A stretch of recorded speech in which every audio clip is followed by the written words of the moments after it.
அனைவருக்கும் வணக்கம்.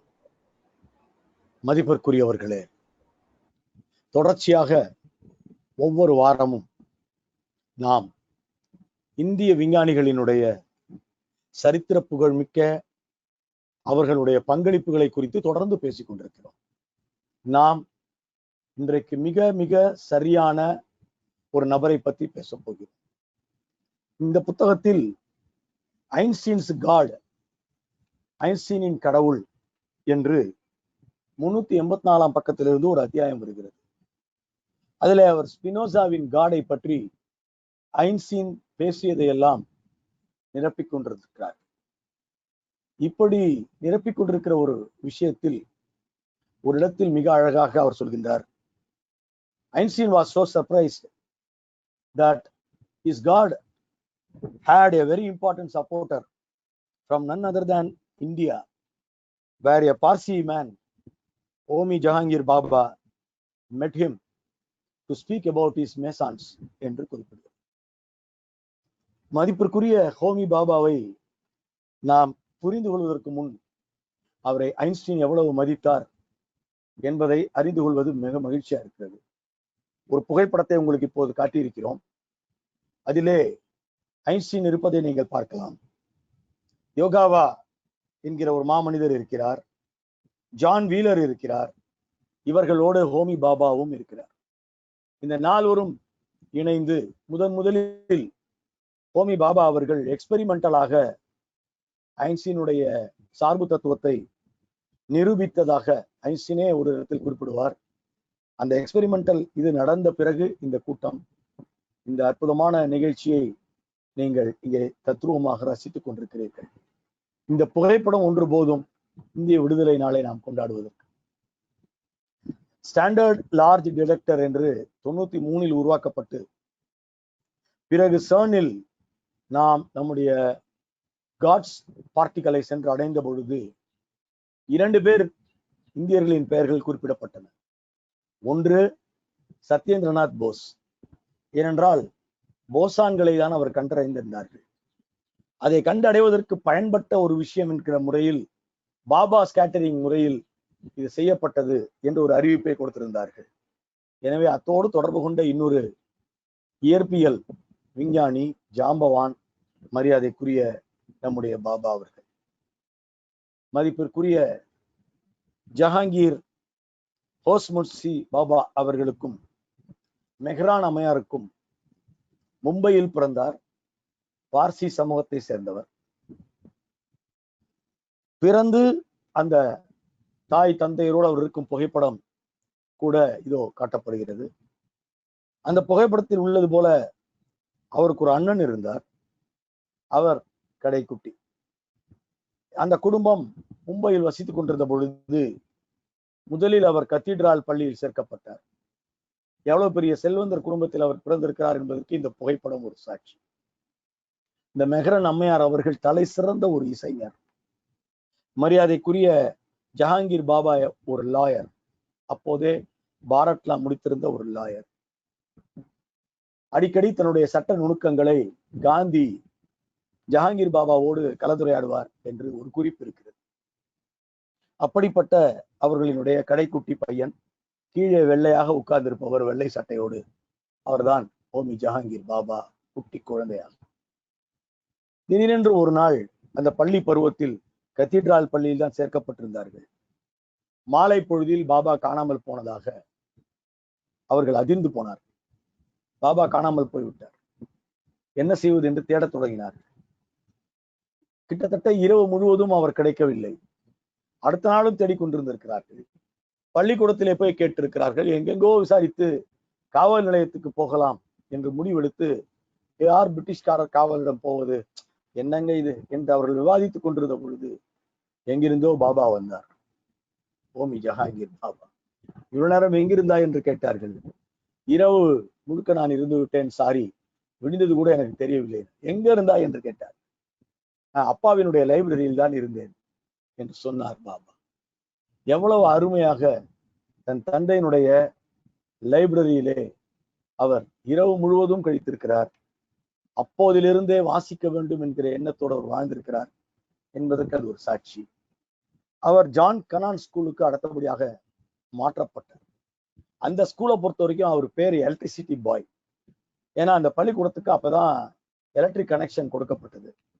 அப்படி கொடுக்கப்பட்ட அந்த நாட்களில் முழுக்க முழுக்க சொல்வதற்கு ரொம்ப ஒரு நமக்கே நம்ப முடியாத ஒரு இதுவா இருக்கிறது. கூடவே இருந்து அந்த எலக்ட்ரிக் பிரச்சனைகளை தீர்த்து வைக்கும் அளவிற்கு அதை கற்றுக்கொண்டாராம். அப்படிப்பட்ட ஒரு தலை சிறந்த ஒரு விஷயம் அவரிடம் இருந்திருக்கு. பள்ளி நாட்களில் ஒரு நாள் விடாமல் பள்ளி அசம்பிளில அற்புதமாக பலருடைய பாடல்களை அவர் இசைத்து பாடுவார். குறிப்பாக அவருடைய பாடல்களில் எப்போதுமே தாகூரினுடைய தாக்கமும் கவிஞர் இக்பாலினுடைய தாக்கமும் இருந்து கொண்டிருந்தது என்று சொல்கிறார். அவர் சீனியர் கேம்பிரிட்ஜ் எக்ஸாம் என்று அந்த காலத்தில் அழைக்கப்பட்ட, தற்போது ஐசிஎஸ்சி என்று அழைக்கப்படுகின்ற அந்த தேர்வை எழுதி எல்பின்ஸ்டோன் கல்லூரியிலே சேர்க்கப்பட்டார். அவர் படிக்க விரும்பியது பிசிக்ஸ், படிக்க விரும்பியது மேத்தமெட்டிக்ஸ். ஆனால் ராயல் இன்ஸ்டிடியூட் ஆஃப் சயின்ஸ்ல மும்பையில் கொண்டு போய் தானாகவே தன்னை 15 வயசுல அவர் மேத்தமெட்டிக்ஸ் டிபார்ட்மெண்டில் படிப்பதற்கு இணைத்துக் கொண்டார். ஆனா என்ன ஒரு விஷயம்னா, 1927 நடந்த சம்பவம் இது. அவருடைய தந்தையும் தாராஜி டாடா என்கின்ற அவருடைய அங்கிளும், டாடா குடும்பத்தை சேர்ந்தவர் அவர், அவருடைய அங்கிளும் சேர்ந்து வேற ஒரு முடிவு வைத்திருந்தார். என்ன முடிவு என்றால், அவரை கேம்பிரிட்ஜுக்கு அனுப்புவது, அவர் மெக்கானிக்கல் இன்ஜினியரிங் படிக்க வேண்டும், படித்து முடித்து விட்டு வந்து டாடா ஸ்டீல்ல பெரிய வேலையில் சேர வேண்டும், அதை அவர் பார்த்து கொள்ள வேண்டும் என்பதுதான் திட்டம். அதை அவருக்கு சொல்லி, அவருக்கு இந்த சீனியர் கேம்பிரிட்ஜ் எக்ஸாம்ல அவர் வாங்கியிருந்த ஹையஸ்ட் ஸ்கோர், அந்த ஸ்கோரை பயன்படுத்தி அவருக்கு இந்த கேஎஸ் கல்லூரியிலே கேம்பிரிட்ஜ்ல ஒரு இடம் வாங்குகிறார்கள். அந்த இப்ப கூட கேஎஸ் காலேஜ் ரொம்ப ஃபேமஸ். இங்கிலாந்தினுடைய மிக பழமை வாய்ந்த கல்லூரிகளில் ஒன்று அது. பல மாணவர்களை அவர் படைத்தது. வில்லியம் ஹார்வே ரத்த ஓட்டத்தை கண்டுபிடித்தவர் அங்குதான் படித்தார். ஜேம்ஸ் சாட்விக், பிரான்சிஸ் கிரிக், ஜேம்ஸ் வாட்சன் அந்த டிஎன்ஏ கண்டுபிடித்தவர்கள் அங்குதான் படித்தார்கள். நம்முடைய சந்திரசேகர் நம்ம நாட்டுக்கு நோபல் பரிசு பெற்று வந்தவர் அங்குதான் பிஹெச்டியை படித்தார். லேட்டஸ்டா ஸ்டீஃபன் ஹாக்கின்ஸ் அவர்கள் லூகாசியன் ப்ரொஃபஸராக அங்குதான் இருந்தார், அங்குதான் படித்தார். அப்படிப்பட்ட பின்னணி வாய்ந்த அந்த கல்லூரிக்குள் அவர் நுழைந்தார். மெக்கானிக்கல் இன்ஜினியரில் சேர்க்கப்பட்டார். அதற்கு முன்னால் அதுக்கு நீங்க பாத்தீங்கன்னு சொன்னா ரொம்ப அருமையான ஒரு விஷயம் இருக்கிறது அந்த இடத்துல. அங்க ஒரு லைப்ரரி இருக்கும், ஆக்ஸ்பிரிட்ஜ் லைப்ரரி என்று அதற்கு பெயர். அங்க 2 டிபார்ட்மெண்ட் தான் இவர் படிச்ச போது வச்சிருந்தாங்க. ஒன்னு சீலி ஹிஸ்டாரிக் லைப்ரரி, இன்னொன்னு ஸ்கொயர் லைப்ரரி என்று தனியாக ஒரு library, that is only for arts. ஆனால் பாபா அங்கு நுழைந்து எந்த அளவிற்கு இவர் தாக்கத்தை ஏற்படுத்தி இருந்தால், இவர் சொன்னார் என்பதற்காக, இவர் கேட்டுக்கொண்டார் என்பதற்காக காக்ரேல் என்கிற ஒரு சயின்ஸ் லைப்ரரியும் அவருக்கு தந்தார்கள். படித்துக் கொண்டிருக்கும் காலத்தில் ஒரு மாணவர் தன் கல்லூரி கண்டிப்பாக ஒரு லைப்ரரியை திறக்க வேண்டும் என்று போராடுகின்ற ஒரு விஷயம் இருக்கிறது. அது ரொம்ப பெரிய விஷயம். அதை சாதித்திருக்கிறார் மதிப்பிற்குரிய பாபா அவர்கள். இந்த காலகட்டத்தில் மெக்கானிக்கல் இன்ஜினியரிங் படித்துக் கொண்டிருந்த பொழுது தன்னுடைய தந்தைக்கு அவர் ஒரு கடிதம் எழுதினார். அந்த கடிதத்தில் அவர், I am bringing the desire to do physics என்று அந்த கடிதம் தொடங்குகிறது. I will do only physics, sometime I will join என்று அடுத்த வரி எழுதுகிறார். என்னுடைய ஒரே ஆம்பிஷன் இயற்பியல் தான். நான் வேற சக்சஸ்ஃபுல் மனிதனாக வர விரும்பவில்லை, பிசிக்ஸ் மனிதனாக வர விரும்புகிறேன். டாடா ஸ்டீல் நடக்கட்டும் அல்லது எது வேணாலும் நடக்கட்டும், ஒரு நிர்வாகியாக பெரிய ஒரு ஆளா வர வேண்டும் நான் நினைக்கவில்லை, விஞ்ஞானியாகத்தான் நான் விரும்புகிறேன் என்று அப்பாவுக்கு ஒரு ஓப்பன் லெட்டர் எழுதினார். அவருடைய தந்தை அவருக்கு ஒரு பதில் எழுதினார். Okay, I agree, provided you get mechanical first class என்று எழுதி தீவிரமாக படித்தார். 1930 ஃபர்ஸ்ட் கிளாஸ் வித் டிஸ்டிங்ஷனோடு அதை முடித்திருந்தார். அந்த காலகட்டத்தில் கேவண்டிஷ் லேபரட்டரியில பிசிக்ஸ் படிப்பதற்கு அவர் இணைந்து கொண்டார். பால் டைராக்கனோடு சேர்ந்து அங்கே அவர் ஒர்க் பண்ண ஆரம்பிச்சாரு.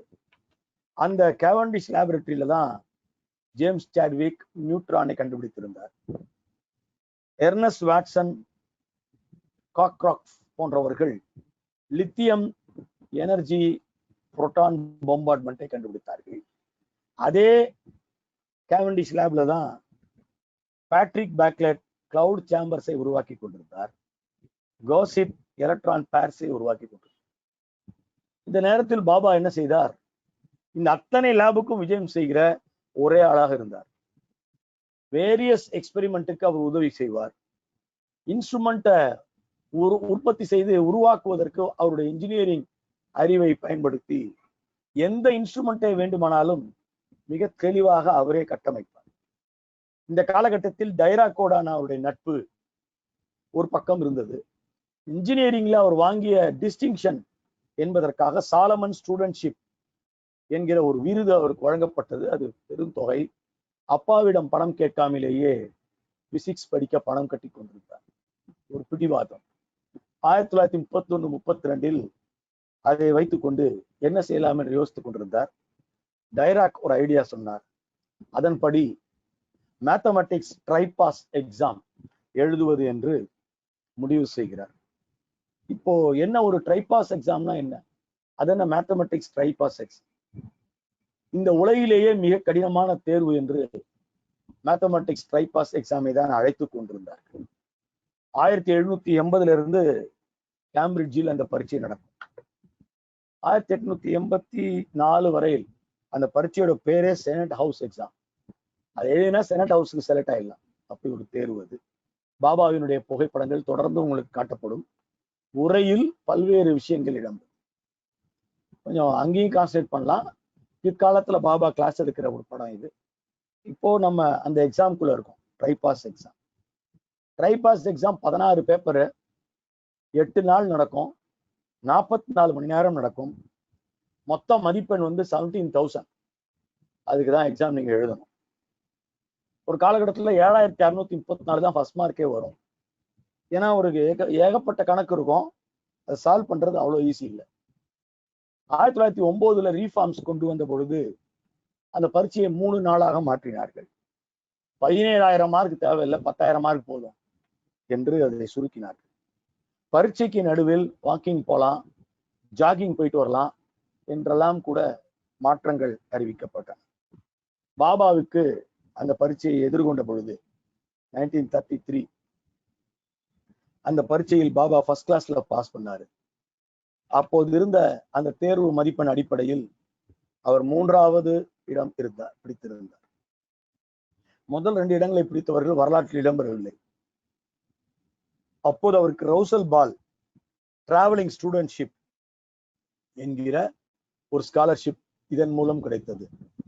சில நாடுகளுக்கு அவர் விசா எதுவும் இல்லாம பயணிக்க முடியும் இதை வச்சுக்கிட்டு. 2வது, அவர் அந்த நாட்களில் பிசிக்ஸ் ஸ்கூல் நுழைந்து விட்டார். பிசிக்ஸ் ஸ்கூல் நுழைந்த பொழுது அவர் முதல்ல காஸ்மிக் அலைகளால் ஈர்க்கப்பட்டார். எலக்ட்ரான் ஷவர் என்பதை நோக்கி தன் பயணத்தை தொடங்கினார். டைராக் வழியாக அவருக்கு Pauli, Wolfgang Pauli, Niels Bohr, Enrico Fermi, Fowler இவர்கள் அத்தனை பேருடைய நட்பும் கிடைத்தது. இதன் காரணமாக அவர் தன்னுடைய ஃபர்ஸ்ட் பேப்பரை எழுதுகிறார். அது 1933 the absorption of cosmic radiation என்று ஜெர்மன் மொழியில் அதை எழுதுகிறார். ஏன்னா இவர் பாத்தீங்கன்னாக்க கேம்பிரிட்ஜில் ரால்ஃப் ஃபவுலருக்கு கீழ் PhD ஜாயின் பண்ணி அங்க ஆய்வுகள் மேற்கொண்டு கொண்டிருந்தார். நம்முடைய சந்திரசேகருக்கும் அவரு தான் வெங்கட்ராம் சந்திரசேகர் இருக்கிறார். நம்முடைய சந்திரசேகர் நோபல் பரிசு பெற்ற அறிஞர். அவருக்கும் இந்த ஃபவுலர் தான் PhD கைடு. கேம்பிரிட்ஜில் ஒர்க் பண்ணிட்டு இருப்பாரு. திடீர்னு கோப்பனேகன் செல்வார் பாபா. நீல்ஸ் போரோட ஒர்க் பண்ணுவாரு. அதன் பிறகு அங்கிருந்து உல்ஃபான் பாலியை சந்திக்க ஜெர்மனியில் இருக்கிற சூரிச்சுக்கு போய் விடுவார். அப்புறம் அங்கிருந்து ரோமுக்கு சென்று என்ரிகோ ஃபெர்மியோட லேப்ல ஒர்க் பண்ணுவாரு. எல்லா இடத்துலயுமே பார்ட்டிகல் பிசிக்ஸ் தான் ஓடிக்கிட்டு இருந்தது. இந்த சூழ்நிலையில் சூரிச்சில் இருந்த போது ஜெர்மன் மொழியில் தான் the absorption of cosmic radiation என்கிற அந்த கட்டுரையை அவர் தெளிவாக எழுதியிருந்தார். அதுல ப்ரொடக்ஷன் ஆஃப் காஸ்மிக் ரேஸ்ல எலக்ட்ரான் ஷவர் எப்படி ஒரு முக்கிய இடம் வகிக்கிறது என்பது குறித்து எழுதியிருந்தார். அந்த கட்டுரை ஐன்ஸ்டீனுடைய கட்டுரை வெளிவந்த அந்த பிசிக்ஸ் மேகசினிலேயே வெளிவந்தது. அந்த மேகசின்ல அது வெளிவந்து விட்டது. பாபா எப்போதுமே டைரக்ட் ஆய்வுகளை தான் விரும்பினார், நேரடியாக ஆய்வு செய்தது. தியரட்டிக்கல் பிசிக்ஸை விட எக்ஸ்பெரிமெண்டல் பிசிக்ஸ் தான் அவருக்கு மிகவும் பிடித்திருந்தது. Conducting experiment on practicals, real radiation வரக்கூடிய அந்த பிசிக்ஸ் தான் அவருக்கு வேண்டும். இந்த இடத்தில் நான் ஒரு புத்தகத்தை நினைவு கொள்ள விரும்புகின்றேன். எ லெஜெண்ட் ஹோமி ஜஹாங்கீர் பாபா என்று பல்தேவ் ராஜும் அமரேந்திராவும் இணைந்து எழுதிய புத்தகம். கண்டிப்பாக நீங்கள் அனைவரும் வாசிக்க வேண்டும் என்று உங்களை அன்போடு கேட்டுக்கொள்கிறேன். அப்போது அந்த காலகட்டத்தில் பாபா ஒரு சின்ன வேலை செய்தார். பாபாவும் வால்டர் ஹெய்ட்லருமாக இணைந்து கோபனேகனில் அவள் இருந்த பொழுது நீல்ஸ் போர் வழியே அந்த நட்பு வந்தது. தொடர்ந்து ஹெய்ட்லரோடு இணைந்து அவர் செயல்பட்டார்.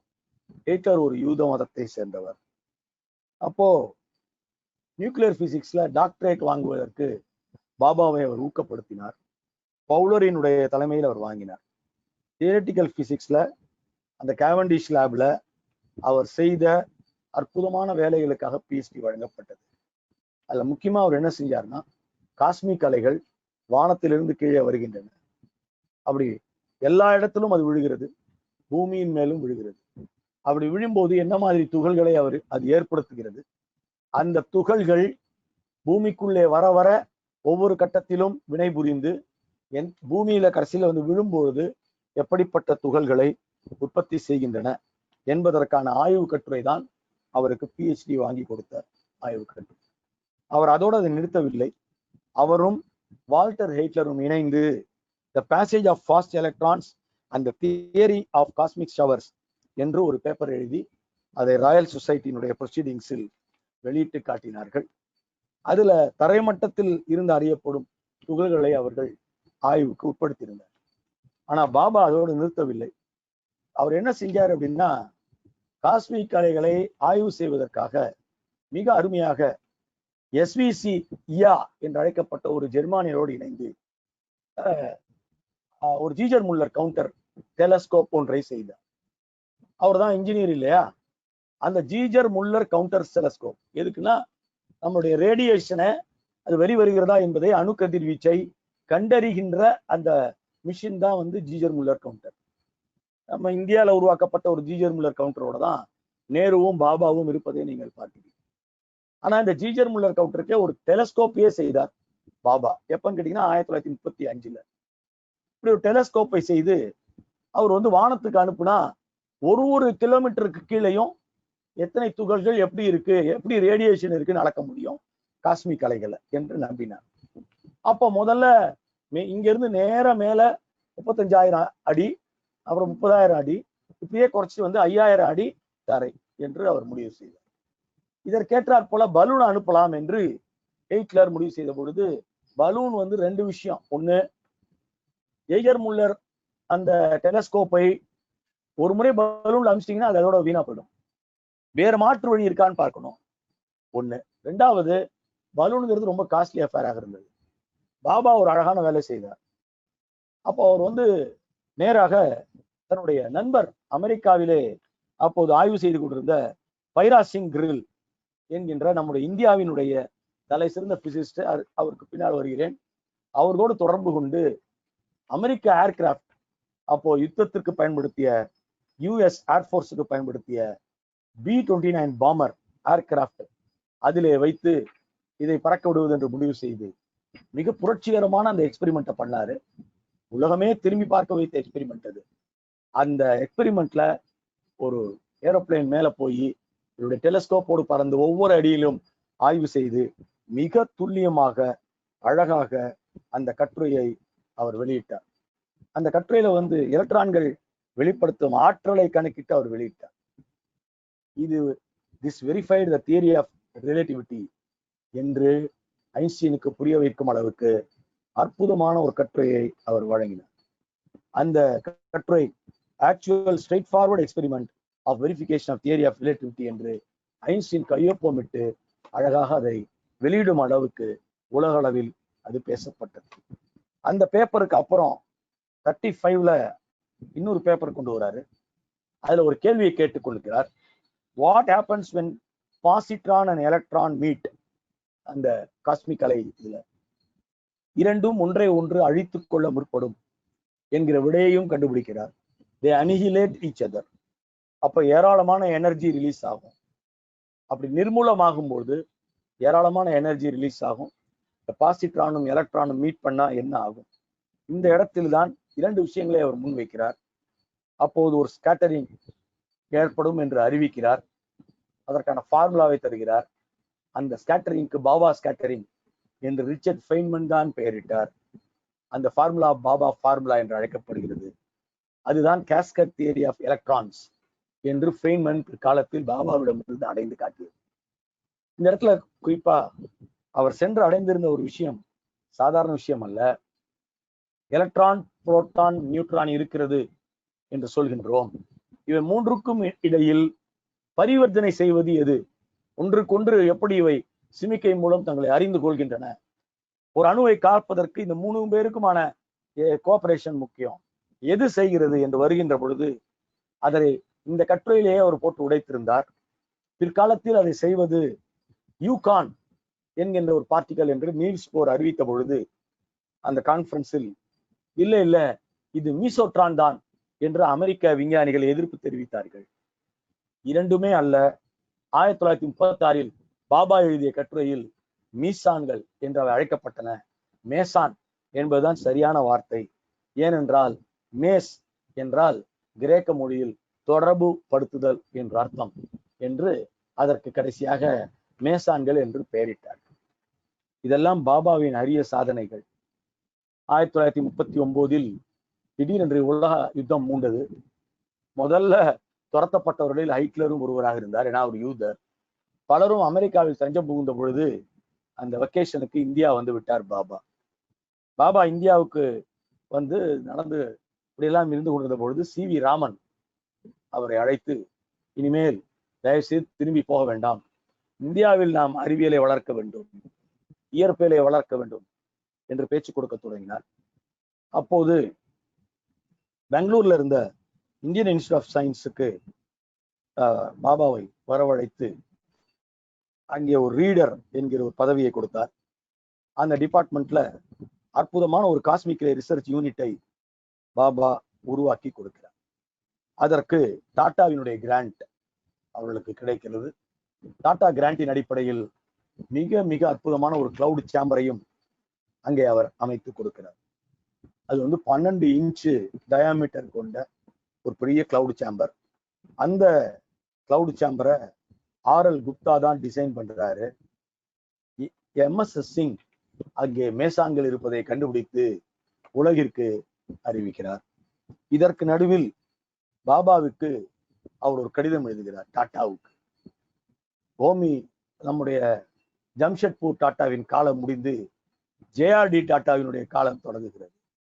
JRD டாட்டாவுக்கு நம்முடைய பாபா ஒரு கடிதம் எழுதுகிறார்.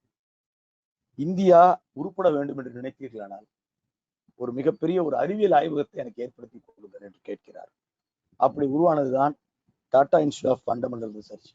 எங்கே உருவாக்குவது என்று கேட்டார் JRD டாட்டா. அவரை நேர அழைத்து கொண்டு தன் வீட்டுக்கு போனார் பாபா.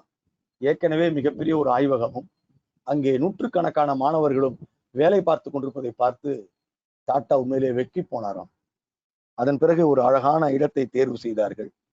அந்த தேர்வு செய்து பாம்பேயில அந்த பெரிய இன்ஸ்டிடியூட் உருவாக்கப்பட்டது. இன்றைக்கும் அது இந்தியாவின் மிகப்பெரிய இன்ஸ்டிடியூட்டாக இருக்கிறது. It also started cosmic ray research. பாபாவும் AS ராவும் இணைந்து டிபிக்கல் காஸ்மிக் டெலஸ்கோப் ஒன்றை செய்து பெங்களூருக்கு எடுத்து வந்து பெங்களூரினுடைய சென்ட்ரல் காலேஜ் கிரவுண்ட்ல பிளே கிரவுண்ட்ல நிற்க வைத்து அதை வானத்திற்கு அனுப்பினார்கள் பலூன்ல வச்சு. இந்த நிகழ்ச்சியெல்லாம் இந்தியா கண்டு கழித்துக் கொண்டிருந்த பொழுதுதான் இந்தியாவுக்கு விடுதலை கிடைத்தது. அதற்கு முன்னதாகவே 1944 நேருவுக்கும் பாபாவுக்கும் இடையில் நல்ல ஒரு நட்பு தோன்றியது. இந்தியா உண்மையிலேயே அறிவியல் மேம்பாடு என்பதை தன் சுயசரிதையில் இணைத்துக் கொண்டால் மட்டும்தான் நாம் ஐரோப்பாவுக்கு இணையான இந்தியாவை உருவாக்க முடியும் என்று பாபா நேருவுக்கு ஒரு ஓப்பன் லெட்டர் எழுதினார். அந்த லெட்டர்ல இருக்கிற வாக்கியத்தை அப்படியே படிக்கிறேன். Establishing centrality of science in the autobiography of the Indian nation only will have to catch up with the west என்பதுதான் அந்த வாக்கியம். 1947 நேரு பிரதமராக பதவியேற்க போகும் 5 நாட்களுக்கு முன் பாபாவை அழைக்கிறார். அழைத்து, நீங்கள் எங்களுடைய மினிஸ்ட்ரியில அறிவியல் அமைச்சராக வேண்டும் என்று கேட்டுக்கொள்கிறார். இஸ்ரேல் தோற்றுவிக்கப்படுகிறது 46ல. ஐன்ஸ்டீனை அழைத்து அவர்கள் அந்த நாட்டின் முதல் அதிபராக வேண்டும் என்று கேட்கிறார்கள். ஐன்ஸ்டீன் மறுத்து விடுகிறார். பாபாவுக்கு அது நன்றாக தெரியும். பாபா நேருவிடம், அரசியல்வாதியாக சொல்லாதீர்கள், என்னால் அது முடியாது என்று ஓபனா சொல்லிவிட்டு வந்து விட்டார். அதன் பிறகு என்ன நடந்தது என்பது வரலாறு. நேரு அவர்கள் இந்தியாவினுடைய அறிவியல் குழுமத்தை உருவாக்கி அந்த ஒட்டுமொத்த சயின்ஸ் அண்ட் டெக்னாலஜி குழுமத்திற்கு, அந்த முழு குழுமத்திற்கு பாபாவை தலைவராக்குகிறார். பாபா நாம் இதற்கு முன்னால் பார்த்த பட்னாகர், விக்ரம் சாராபாய் போன்ற பெயர்கள் எல்லாம் இணைந்து செயல்படுகின்ற ஒரு குழுமமாக பாபாவின் தலைமையிலே அவர்கள் ஒர்க் பண்ணாங்க. 1947 மற்றும் 11 நேஷனல் லேபரட்டரிஸை உருவாக்குகின்ற ஒரு திட்டத்தை வகுத்து கொடுத்தார் Bhabha. Nuclear research, atomic commission, department of atomic energy, எல்லா விதமான விஷயத்திலும் பாபா முன்னிறுத்தப்பட்டார். Bhabha the organisation of atomic research in India என்று 58 பக்கத்துக்கு ஒரு கட்டுரை எழுதி நேருவுக்கு தபாலில் அனுப்பி வைத்தார். அதில்தான் இந்தியாவினுடைய அணுவியல் கனவுகள் எழுதப்பட்டுள்ளன. மிக எளிமையானது. அது இந்தியால யுரேனியம் கிடைப்பது கிடையாது, ஆனால் நமக்கு அணு உலைகள் தேவை. நாம் அணு மின்சாரத்தை நம்பி அதில் இறங்க வேண்டும். இயற்கைக்கு ஊறு விளைவிக்காத மின்சாரம் அது. பாதுகாப்பு ஏற்பாடுகளில் தெளிவாக இருந்தால் அந்த மின்சாரம் நாட்டினுடைய தேவை பலவற்றை பூர்த்தி செய்யும் என்று பாபா நம்பினார். அப்படி எழுதப்பட்ட அந்த கடிதத்தில் அவர் குறிப்பிட்டார், இந்தியாவில் அதிகம் கிடைப்பது தோரியம். இந்த தோரியம் இந்தியாவில் உலகத்தின் 28% தோரியம் இந்தியாவில் இருக்கிறது. குறிப்பாக தென்னிந்தியாவில் தமிழ்நாடு, கேரளா, கர்நாடகா போன்ற, ஆந்திரா போன்ற கோஸ்டல் முழுவதுமே இந்த தாது மணல் உள்ளது. இதிலிருந்து தோரியம் எளிதாக எடுக்க முடியும். ஆனால் தோரியம் ஒரு ஃபிஷன் ஏற்படக்கூடிய எலிமெண்ட் அல்ல. இது பாபாவுக்கு நன்றாக தெரியும். நாம தோரியத்தை வைத்துக் கொண்டு அந்த ஃபிஷன் டைரக்டா உற்பத்தி செய்ய முடியாது. அதற்கு பதிலாக 3 ஸ்டேஜ் என்கின்ற ஒரு புதிய திட்டத்தை இந்திய அணுவியலுக்கு பாபா வழங்குகின்றார். 3 ஸ்டேஜ் திட்டம். இந்த 3 ஸ்டேஜ் திட்டத்துல ஃபர்ஸ்ட் யுரேனியம் ஃபியூவல்டு ரியாக்டர்ஸ். அதுல கொஞ்சம் யுரேனியத்தை நம்ம உள்ளே அனுப்பினால் தட் வில் கிவ் புளூட்டோனியம். அது புளூட்டோனியத்தை கொடுக்கும், மின்சாரத்தையும் கொடுக்கும். இந்த புளூட்டோனியத்தை அடுத்த லெவல் செகண்ட் ஜெனரேஷன் ரியாக்டர்ல நாம் கொடுக்க வேண்டும். அதோடு சேர்த்து தோரியத்தை எரிபொருளாக பயன்படுத்தலாம். தோரியத்தை எரிபொருளாக பயன்படுத்தி புளூட்டோனியம் ரியாக்டர்ஸ்குள்ள கொடுக்கின்ற பொழுது நமக்கு யுரேனியம் 233 மிக எளிதாக அது ஒரு சைடு இதாக கிடைத்து விடுகிறது. இந்த யுரேனியத்தை வைத்துக்கொண்டு நாம் 3rd ஜெனரேஷன் ரியாக்டர்ஸை உருவாக்கி அதிலிருந்து நாம் மின்சாரத்தை எடுக்கலாம். தோரியத்தை எப்படி பயன்படுத்துவது என்பது மிக கன்னிங்காக பாபாவுக்கு மட்டுமே தெரிந்த அறிவியல் முறைப்படி அவர் விளக்கியிருந்தார். இதற்கிடையே நம்முடைய அணு ஆராய்ச்சியில் ஈடுபட வேண்டும் என்று சொல்லி பைராசிங் கிரில்லை அவர் அமெரிக்காவிலிருந்து வரவழைத்தார். அமெரிக்காவில் சிகாகோவில் மேன்ஹாட்டன் ப்ராஜெக்டில் இருந்தவர் பைராசிங் கிரில். அவரை இந்தியாவுக்கு வரவழைத்து அவரை நம்முடைய அணு உலைகளில் ஒர்க் பண்றவராக மாற்றினார். இப்போ அவர் டிராம்பேல முதலில் அப்சராவை பிரிட்டிஷ்காரங்க உதவியோடு உருவாக்கி 1 மெகாவாட் மின்சாரம் எடுக்கிற ஃபர்ஸ்ட் ஜெனரேஷனை கொடுத்து விட்டார். அதிலிருந்து சைரஸ் என்று அழைக்கப்படுகின்ற அல்லது சிரஸ் என்று அழைக்கப்படுகின்ற கனடா உதவியோடு நாம் தயாரித்த அந்த அணு உலையில் அவர்கள் அங்கே கிடைத்த புளூட்டோனியத்தை வைத்து அவர்கள் தோரியத்தோடு சேர்த்து அதில் ஃபீட் பண்ணி மிக அழகாக வெற்றி அடைந்து காட்டினார்கள். அதே டிராம்பேவில் 1964 3ஆவதாக யுரேனியம் 233 பயன்படுத்தி ஒரு முழுமையை செய்து காட்டினார். இப்போது நாம் அதை வைத்துக்கொண்டு கல்பாக்கம், கூடங்குளம், தாராப்பூர், ஜெய்டாப்பூர், கால்கா, பன்ஸ்வாரா, சுட்கா, நரோரா, கொர்காப்புல் மற்றும் கவாடா என்கிற 10 இடங்களில் நாம் இப்போது அதே 3 ஸ்டேஜ் ரியாக்டர்களை உருவாக்கி வைத்திருக்கிறோம். இந்தியா செய்த மிகப்பெரிய வேலை, அவருடைய மறைவுக்கு பிறகும் இந்த திட்டத்தை கைவிடாமல் எல்லா அரசுகளும் மிக பிடிவாதமாக அதை எடுத்துக்கொண்டு வந்தது. பாபா எழுதினார் 2010 நாம் இப்படியே சென்றால் 4300 மெகாவாட் மின்சாரம் நாம் எடுத்து விடுவோம், 2035க்குள் 30 மெகாவாட் எடுப்பவர்களாக நாம் மாறுவோம் என்று தன் கனவை அவர் விதைத்திருந்தார். இதோ டிராம்பேவில் பாபா அங்க இருப்பதை நீங்கள் பார்க்கலாம். அதில் இருக்கிற ஒவ்வொரு ஸ்க்ரூ, நட்டு, அங்க இருக்கும் ஒவ்வொன்றும் தட்டினால் பாபாவின் பெயரை சொல்லும். அப்படிப்பட்ட ஒரு வண்டர்ஃபுல் என்ஜினியர் பாபா. இந்த சூழ்நிலையில் நேரு நடுவுல பாபாவை அழைத்து why not we prepare nuclear bombs என்று ஒரு கேள்வி எழுப்பினார். 54ல அவசரமாக Baba atomic energy for peaceful purposes என்கிற ஒரு மாநாட்டை கூட்டினார். அமைதிக்கு மட்டும்தான் அணு என்பது பாபாவின் மிக தெளிவான நிலைப்பாடு. அந்த நிலைப்பாட்டுல ஃபர்ஸ்ட் ரோல நேருவை உட்கார வச்சாரு. தன்னுடைய கட்டுரை ஒன்றை பாபா படித்தார். அந்த கான்ஃபரன்ஸ்ல இந்தியா முழுவதும் இருந்து எம்பிக்களையும் பலரையும் வரவழைத்து உட்கார வைத்து அந்த கான்ஃபரன்ஸ்ல அணுவை இயற்கையான முறையில் மனிதனுக்கு அழிவில்லாமல் பயன்படுத்துவது, ஆக்கத்திற்கு பயன்படுத்துவது என்றால் என்ன என்கின்ற பாபாவோட ஆர்டிக்கல் எல்லா பாடப்புஸ்தகம் இடம்பெறணும். ரொம்ப அநியாயமா நாம் அவரை இருட்டடிப்பு செய்து வைத்தோம். அந்த கட்டுரையினுடைய ஒரு பகுதியை நான் அப்படியே சொல்றேன். அப்படின்னா என்னன்னு நீங்களும் தெரிஞ்சுக்கணும். அணுவை நாம் ஆக்கத்திற்கு பயன்படுத்துதல் என்றால் அணு உலைகள் மூலம் முதலில் மின்சாரத்தை உற்பத்தி செய்தல். இரண்டாவது, அவர் சொல்கின்றார், ரேடியோ ஐசோடோப்புகளை நாங்கள் உற்பத்தி செய்து கொடுத்திருக்கிறோம். இதன் மூலம் உணவு கெட்டு போகாமல் உணவுப் பொருட்களை பாதுகாப்பதற்கான ஐசோடோப் முறையை நாம் செயல்படுத்தலாம். சின்ன ரேடியேஷன் ஒரு சின்ன அளவுல கொடுத்தா போதும், அந்த அறை முழுவதும் எத்தனையோ ஆண்டுகளுக்கு நெல், கோதுமை எல்லாம் கொட்டி வைத்தால் அது வீணாகாது. Point number 2. நம்பர் 3, இந்த ஐசோடோப்புகளை வேறு மாதிரியான சிறு மாற்றத்துக்கு உட்படுத்தினால் விவசாயத்துக்கு தேவையான ஃபெர்டிலைசர்ஸ் சீப்பஸ்டாக உங்களுக்கு கிடைத்துவிடும். இன்செக்டிசைட்ஸ், பூச்சிகளை, விவசாயத்தை காப்பாற்றுவதற்கான உரங்களை மிக எளிமையாக தயாரிக்க எங்களால் ஐசோடோப்புகளை எங்களுடைய அணு உலைகளிலிருந்து உங்களுக்கு கொடுக்க முடியும். 4, இன்ஸ்ட்ருமெண்டேஷனுக்கு பயன்படும். நீங்க சில இன்ஸ்ட்ருமெண்ட்ஸ் எல்லாம் நீங்க செய்வதற்கு இப்பவும் நீங்க ஸ்டீலையும் அதிகம் யூஸ் பண்றீங்க, தேவையே கிடையாது. we can go ahead with fiber by using the isotopes என்று அறிவிக்கிறார். 5, மெடிசன்ஸ். இந்த மெடிக்கல் துறையில இப்போதைக்கு நீங்க எக்ஸ்ரே மட்டும் தான் பயன்படுத்துகிறீர்கள். இன்னும் கொஞ்சம் சென்சிட்டிவா நீங்க யூஸ் பண்ணீங்கன்னா பல்வேறு வகையாக இந்த உடலை படம் பிடிக்க உங்களுக்கு அணுவியல் பயன்படும் என்று சொன்னார். இதைத்தான் இப்ப நம்ம சிடி ஸ்கேன் போன்ற விஷயங்களில் பயன்படுத்தி கொண்டிருக்கிறோம்.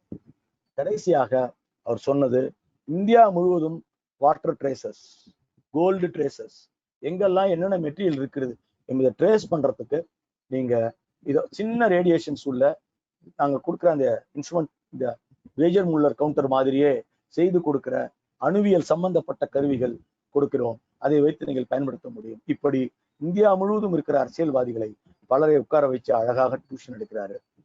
சூப்பராக அந்த நிகழ்ச்சியை நடத்தினார் பாபா. கடைசி வரையில் இந்தியா அணுவை பொறுத்த வரையில் வெப்பன்ஸ் கிட்ட போகக்கூடாது என்பது அவருடைய எண்ணமாக இருந்தது. அப்போ 1955ல ஊட்டிக்கு வருகிறார். ஊட்டியில உயரமான அந்த தொட்டபெட்டா மலை சிகரத்தின் மேலே சென்று அவர் நின்று கொண்டிருக்கிறார். இவர் எதற்காக இங்க வந்திருக்கிறாரு என்று கேட்கிறார்கள். எப்போ அது நடந்ததுன்னா அப்போ ஒரு தடவையும் கடைசியா 63ல திரும்ப நம்மளுடைய இஸ்ரோ உருவாக்கப்பட்ட பிறகு, பாபா இல்லைன்னா இஸ்ரோ இல்லை, பாபா தான் ஸ்பேஸ் ப்ரோக்ராமை முடுக்கிவிட்டவர், பாபா தான் நேனோ ப்ரோக்ராமை முடுக்கிவிட்டவர். இந்தியாவில கம்ப்யூட்டர் ரெவல்யூஷன் இந்த அளவுக்கு நடந்திருக்கிறது என்றால் பாபா கொடுத்த 3 முக்கியமான ஆய்வுக்கூடங்கள் தான் அதற்கு காரணம். The main role was played by Tata institute of Sciences. அதை நான் மறந்து விடக்கூடாது. 63ல திரும்ப தொட்டபெட்டா மலையில் நிற்கிறார். நின்று விட்டு அதே இடத்தில் இப்போதும் நிற்கிறேன், இப்போதும் யோசிக்கிறேன், கொஞ்சம் இருங்கள், ஒரு வாரத்தில் திரும்பி வருகிறேன் என்று சொல்லிவிட்டு போனார். கோவிந்த் ஸ்வரூப் என்று ஸ்டான்ஃபோர்டில் அப்போது இருந்த அந்த ரேடியோ டெலஸ்கோப் விஞ்ஞானியை தொடர்பு கொண்டு can you work with me என்று கேட்டார். இந்தியாவுக்கு அவரை வர வைத்தார். நம்முடைய தொட்டபெட்டாவில் இப்போ இருக்கின்ற ரேடியோ டெலஸ்கோப் உருவாக்கப்பட்டது அப்படித்தான். அந்த மாமனிதர் அதை மிக அழகாக நமக்கு உருவாக்கி கொடுத்தார். அவர் சொன்னார் இல்லையா, 2010 4300 மெகாவாட் மின்சாரம் நாம் நியூக்ளியர்ல இருந்து பெறுவோம் என்று. நடுவில் 1980 ரொம்ப உளறினாங்க. இப்ப இருக்கிற நிலைமையில இந்தியா 25,000 மெகாவாட் எடுத்துரும், அது எடுத்துரும் பயங்கரமா உளறினாங்க. ஆனா 2012 நாம 4000 மெகாவாட் எடுத்திருக்கிறோம் என்பதுதான் உண்மை. என்ன ஒரு தீர்க்க தரிசனம்! மிக தெளிவாக பார்ப்பதிலே எப்படிப்பட்ட ஒரு வல்லவராக அவர் இருந்திருக்க வேண்டும் என்பதற்காக அதை சொல்லுகின்றேன். இப்போது பாபா ஒரு மிக முக்கியமான இடத்திற்கு வருகிறோம். 1964 நேரு காலமானார். லால் பகதூர் சாஸ்திரி இந்தியாவின் பிரதமர். பாபாவின் மரணம் என்கிற இடத்திற்குள் நாம் நுழைகிறோம்.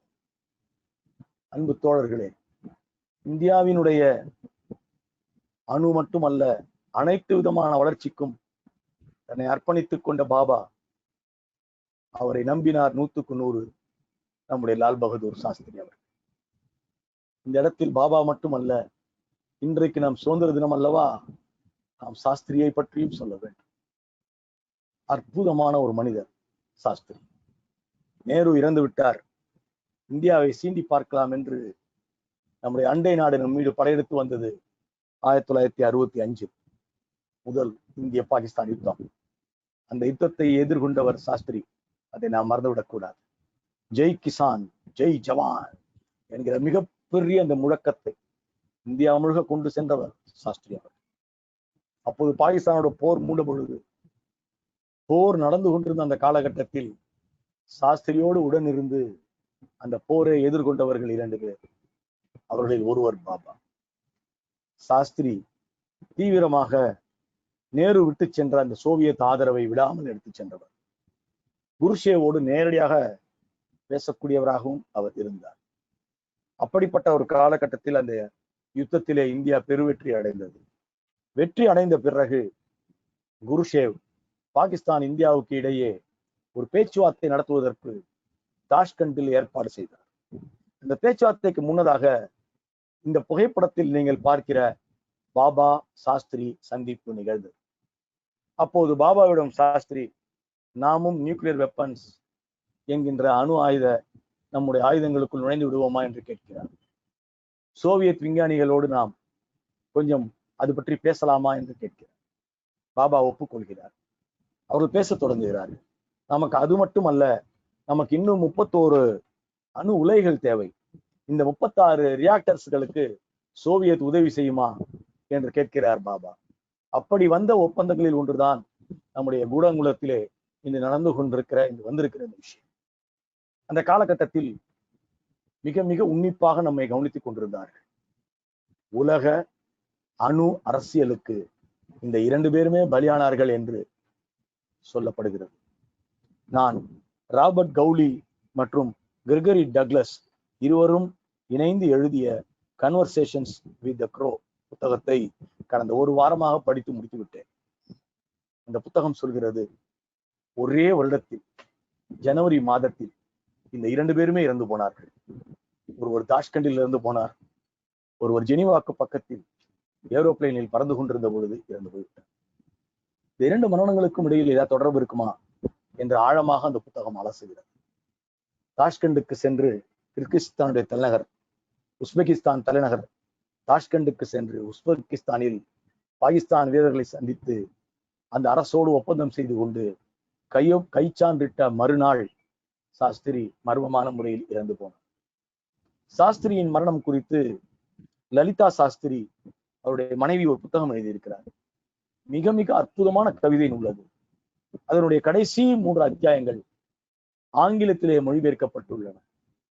அதிலே தன் கணவரோடு அவர் இருந்திருக்கிறார். அப்போது ஒரு மணி நேரம் கணவரோடு இல்லாமல் அவர் எப்படி அலைக்கழிக்கப்பட்டார் என்றும், 1 மணி நேரம் திரும்பி வந்த பொழுது அவர் இருதய நோயில் இறந்து விட்டார் என்றும் அவர் அதிலே மிகுந்த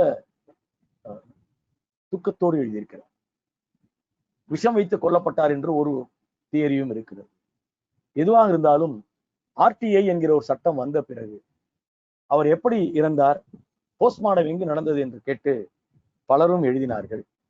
அதிலே குறிப்பாக அனுஜ் தார் அவுட்லுக் பத்திரிகையிலே இது குறித்து விரிவாக எழுதிய கட்டுரையும் என்னிடம் இருக்கிறது. அப்போது ஜனவரி 11ஆம் தேதி 1966 அவர் இறந்து போன பிறகு எங்கே போஸ்ட்மார்டம் நடந்தது என்பதிலே பயங்கர சர்ச்சை இருக்கிறது. அந்த ரிப்போர்ட் இன்று வரை கிடைக்கவில்லை என்பதுதான். இன்னொரு பக்கம் பாபா இது போன்ற எண்ணங்களோடு சோவியத்தோடு பேசுவோம் என்று அந்த விஞ்ஞானிகளையும் நான் சந்திப்பேன், வியன்னால பார்ப்போம் என்றுதான் கடைசியாக சாஸ்திரியிடம் சொல்லியிருந்தார். World conference on nuclear energy வியன்னாவில் நடந்தது. அதற்கு முன்னதாகவே இன்டர்நேஷனல் அட்டாமிக் எனர்ஜி போரம்ஸ்ல இந்தியாவுக்காக பாபா ஒருவர் தான் உறுப்பினராக இருந்தார். 1955 UN conference on peaceful uses of atomic energy என்கிற ஒரு கூட்டம் ஜெனீவாவில் சுவிட்சர்லாந்தில் நடத்தப்பட்டது. அந்த கூட்டத்தில் அவர் தலைமை பொறுப்பில் இருந்த புகைப்படம் இங்கே உங்களுக்கு ஏற்கனவே காட்டப்பட்டது. அந்த கூட்டத்திற்கு பிறகு 1966 அடுத்த கூட்டத்தை அவர்கள் வியன்னாவில் நடத்தினார்கள். ஆஸ்திரியாவின் தலைநகரம் வியன்னா. அந்த வியன்னாவினுடைய தலைநகரத்திற்கு சென்று கொண்டிருந்த வழியில் மவுண்ட் பிளாங்க் என்கின்ற ஒரு மலைப்பகுதிக்கு அருகே ஜெனீவா கிட்டத்தில் அபிஷியல் ரீசன் என்ன சொல்றாங்கன்னா, நம்முடைய பைலட்டுக்கும் ஜெனீவா ஏர்போர்ட்டுக்கும் மிஸ் அண்டர்ஸ்டாண்டிங், எனவே அது வெடித்து சிதறியது என்று சொல்கிறார்கள். ஆனால் கிரிகரி டக்ளஸ் தீவிரமாக அதை ஆய்வு செய்தார். அந்த மலைப்பகுதிக்கு சென்று அங்கிருந்து ஒரு கடிதம், அங்கிருந்து இந்தியாவினுடைய அணு கேலண்டர், அங்கிருந்து ஒரு டிப்ளமேட்டிக் பேக், இவற்றையெல்லாம் கைப்பற்றி அது குறித்து விரிவாக அவர் எழுதியிருக்கிறார். ஒருவேளை அமெரிக்காவை இந்தியா புறக்கணித்ததுதான் காரணம், இந்த மரணங்களுக்கு பின்னால் CIA இருக்கிறது என்பதற்கான புத்தகங்கள் நிறைய எழுதப்பட்டுள்ளன. ஆனால் நம்முடைய எந்த விதமான விதத்திலும் நம்மால் ஜீரணிக்க முடியாத பாபாவின் மரணமும் சாஸ்திரியின் மரணமும் அப்போது நிகழ்ந்தது. அதற்கு பிறகு இந்திரா காந்தி அம்மையார் பிரதமரானார். பாபாவின் இடத்தில் இருந்து விக்ரம் சாராபாய் அடுத்த 5 ஆண்டுகள் நம்முடைய அணு திட்டத்தை கொண்டு சென்றார். ஐநா சபையை நடத்துகிறார் அவர். 1946 அவர் நம்முடைய ராயல் சொசைட்டிக்கு தேர்வு செய்யப்பட்டார். 54 அவருக்கு நான் பத்மபூஷன் விருது கொடுத்தோம். இப்படிப்பட்ட இந்த சூழ்நிலையில் மாபெரும் விஞ்ஞானி, அற்புதமான ஒரு அட்மினிஸ்ட்ரேட்டர், மிகப்பெரிய ஒரு தாவரங்களை நேசிக்கின்ற ஒரு மனிதர். ஒரு உதாரணம் சொல்றேன். ராம்பேல அந்த இடத்துல அணு உலையை அமைக்க வேண்டும், அதற்கான பெரிய சாலைகள் அமைத்துக் கொண்டிருக்கிறார்கள். அப்ப பாத்தீங்கன்னா அந்த ரோடுக்கு குறுக்கால ஒரு பெரிய மாமரம் ஒண்ணு வந்துருச்சு. மாமரத்தை வெட்டி விட்டு நம்ம அடுத்த வேலையை பார்ப்போம்னு எல்லாத்தையும் கொண்டு வந்து நிறுத்திட்டாங்க பொருள்கள் எல்லாம். அப்போ பாபா அது வழியா வந்து கொண்டிருக்கிறார் கார்ல பாக்குறதுக்கு. திடீர்னு இறங்கினாரு. இங்க என்ன நடக்குது என்று கேட்டார். மாமரம் குறுக்க நிக்குது சார், அதான் இன்னைக்கு காலி பண்ணிடலான் இருக்கோம் சொன்னார். அனைவரையும் வீட்டுக்கு அனுப்பினார். அந்த மாமரத்தின் 2 பக்கமும் சுத்தி போற மாதிரி சாலையை அமைத்தார். இன்றைக்கும் அந்த மாமரம் அங்கே இருக்கிறது. அவருடைய மனசான்றினுடைய தாவரங்களை எப்படி நேசித்தார் என்பது சாட்சியார். அவர் ஒரு பாட்டனிஸ்டாகவும் இருந்தார். அற்புதமான ஒரு பெயிண்டர். டாடா இன்ஸ்டியூட் இதை போய் நீங்க பாத்தீங்கன்னா பாம்பேல பெரிய பெரிய பெயிண்டிங்ஸ் அற்புதமாக எல்லாம் அவர் வரைஞ்சது அங்கே மாட்டி வைத்திருக்கிறார். Lover of classical music, fine arts. இறுதி வரையில் இந்திய வளர்ச்சியை தவிர வேறு யாரையும் அவர் திருமணம் செய்து கொள்ளவில்லை. ஏன் நீங்கள் திருமணம் செய்து கொள்ளவில்லை என்று கேட்டார்கள். I have married India, I have married creativity என்று சொன்னார். இந்தியாவுக்கான அப்படிப்பட்ட ஒரு மனிதர், தன்னையே இந்தியாவுக்காக கொடுத்தவர். அப்படிப்பட்ட ஹோமி ஜஹாங்கீர் பாபா அவர்களை நாம் ஒருபோதும் மறவோம். அவருடைய அணு எப்போதும் அமைதிக்கானது, மனித வளர்ச்சிக்கானது, ஒருபோதும் அழிவு பாதைக்கு அதை பயன்படுத்த மாட்டோம் என்கின்ற அந்த கட்டுரையை நாமும் வாசிப்போம்.